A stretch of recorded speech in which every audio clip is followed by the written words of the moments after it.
Kaixo ikasleok, gaur ikusiko dugu zenbaki arrazionalen berreketak berretzailea zenbaki osoa daukagunean.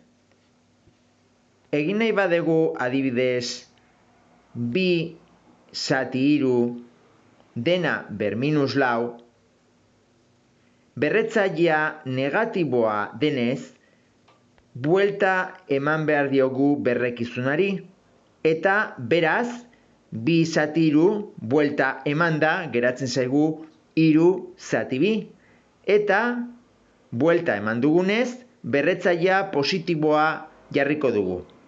Beraz, berrekizuna eta berretzailea positiboa direlako, daukagu hemen 3/2 dena berlau, beraz, bakoitza izendatzailea eta zenbakitzailea berretuko dugu berlau.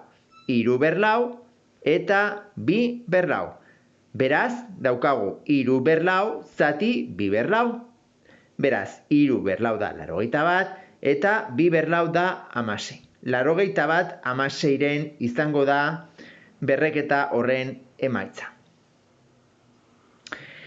Baldin badaukagu adibidez zenbaki oso bat, 3 berrekizuna osoa eta goian berretzaile negatiboa, buelta eman behar diogu berretzailea negatiboa delako. Beraz, 3ren buelta izango da 1/3. Zenbaki osoa denean, 3 da 3/1. Beraz, bere buelta da 1/3. Goian 1 jarri behar dugu eta behian berrekizuna.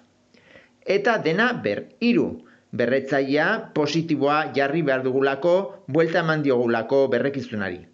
Beraz, daukagu 1/3 eta 3/3 behian.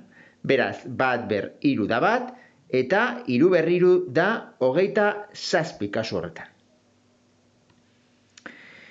Eta konturatzen baldin bagara, 3/2 da 9 eta 3/-2 buelta eman da 1/3 dena ber-2, beraz 1/2 behian 3/2, beraz 3/-2 da 1/9. Beraz, hemen ikusten dugu alderantzizkoak dira.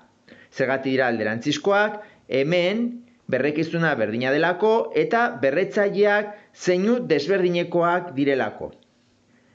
Gauza bera, 2ren ber-3 dena eta 2ren ber-3. Berrekizunak berdinak dira eta berretzaileak zeinu desberdinekoak. Beraz, kontrako emaitzak aterako zaizkigu. Kasu honetan, daukagu buelta eman da 3/2 ber-3, beraz, 3/3 zati 2/3, 27 sortziren, eta beste kasuan izango litzateke 8 27. Erabil daitezke kutsatxo berretzaileak adierazteko berreketa hauek.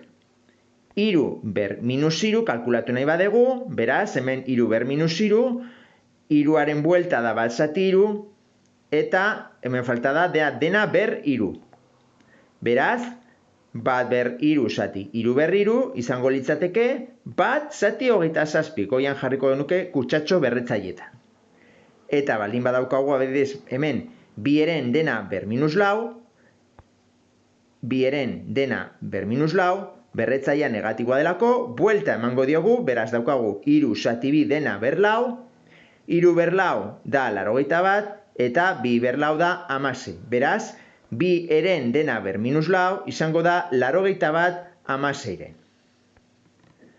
Erabil ditzazkegu ere bai lianak adierazteko berreketa hauek.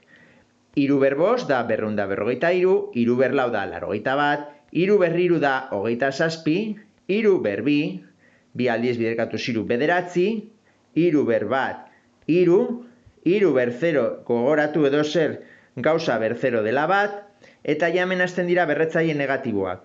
3/-1 da 1 zati 3. 3/-2, beraka bidaltzen badegu 3/2 daukagu 1 zati 9. Eta 3/-3 beraka bidaltzen badegu 3/3 daukagu 1 zati 27. Beraz, pauso batetik bestera egin dugu zati 3. Kasu bera, daukazut hemen, herena ber-5, da 1/5 zati 3/5, da 1 zati 253, 1 herena ber-4, 1/4 dela 1 eta 3/4 dela 81, 1 81-en, erena ber iru da bat ber iru dela bat, eta iru ber iru da hogeita zazpiren, erena ber bi da bat ber bi dela bat, eta iru ber bi da bederatzi, hemen erena ber bat da erena ber 0 edo zer gauza ber 0 dela bat, eta hemen ja buelta ematen diogu, erena ber minus bat, buelta emanda da iru zati bat ber bat, hori da iru. Erena ber minus bi, buelta emanda berrekizunari iru zati bat dena ber bi, hori da bederatzi. Eta erena ber minus iru da, buelta emanda, iru ber iru hogeita zazpi. Bale? Hau da, zenbaki arrazionalen berreketak berretzailea zenbaki osoa izan da, horri buruz jakin behar dezutena.